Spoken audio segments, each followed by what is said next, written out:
کسی زمانے میں ایسا ہوتا تھا کہ جب کوئی بیمار ہوتا تھا تو سب سے پہلا کام لوگ یہ کرتے تھے کہ صدقہ دیا کرتے تھے.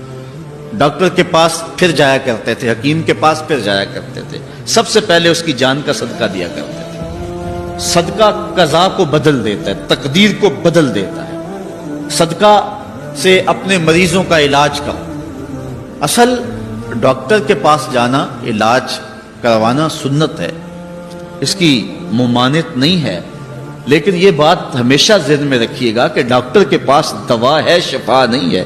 شفا اللہ کے دستے کرم میں. اس لیے جب بھی بیمار ہو جاؤ تو پہلے صدقہ کرو اور پھر ڈاکٹر کے پاس جاؤ. اللہ اس صدقے کی برکت سے ڈاکٹر کی دوا میں شفا رکھ دے گا, کیونکہ شفا تو اس کے حکم میں ہے نا.